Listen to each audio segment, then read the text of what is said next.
Shalom shalom, nikukaribisha tena katika ibada ya siku ya leo. Ni Jumapili nyingine tena ambayo Bwana ameifanya katika siku ya leo. Nikukaribisha katika Sunday Dump. Mungu akubariki sana kwa yoyote ulioko nyumbani unajiandaa kuja na ibada. Mungu akubariki, haujachelewa, ni muda sahihi kabisa kuingia ibadani. Mungu wa mbinguni akubariki. Karibu nikukaribisha kwenye ibada ya siku ya leo.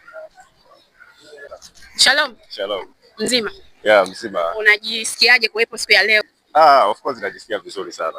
Yeah, najisikia huru, najisikia vizuri. Umejiandaje na ibada ya siku ya leo? Yeah, nimejiandaa vizuri kupokea chochote ambacho Mungu atasema na watumishi wake kwa sababu yetu. Ndio. Yeah. Mungu akubariki sana. Sasa hii ni Sunday Dump. Naomba pozi moja la Kikristo hapo.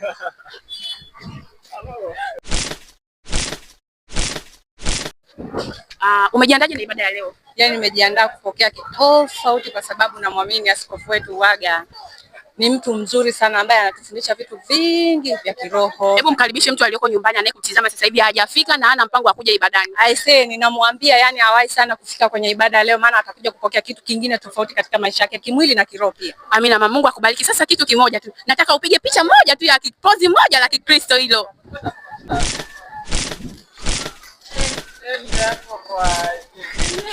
Unajisikiaje? Najisikia amani. Mungu anasaidia.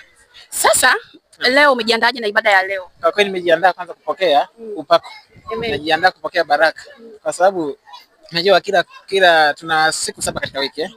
Siku ya Jumatatu, Jumanne na Jumatano. Sasa ni Jumapili ambayo tumeitenga ni special kwa ajili ya kumwabudu Mungu na kumpa sifa, shukrani na heshima kwa kila kitu. Ongea na kijana ambaye anayekutizama sasa hivi hajaja kanisani, hana mpango wa kuja kanisani, yani yupo tu nyumbani.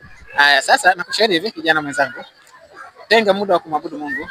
Tenga muda wa kuongea na Mungu. Kama hauna sababu ya kukaa nyumbani, nakuomba uje kanisani au kaa sehemu ambayo uongee wewe na Mungu wako. Ubarikiwe sana. Amen, Mungu akubariki. Sasa naomba pozi moja tu la Kikristo, pozi moja la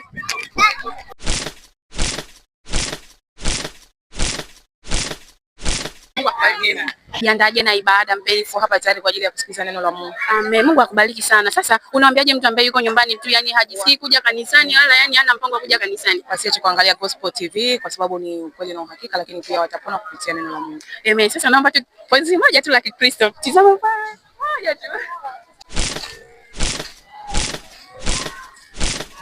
Pesa sana. Asante. Mungu akubariki. Umejiandaje kuja na ibada ya leo? Nimejiandaa vizuri. Mungu akubariki sana. Ongea na mtu anayekutizama, yani hana mpango wa kuja kanisani, yuko tu nyumbani. Namwambia karibia nyumbani mwa Bwana.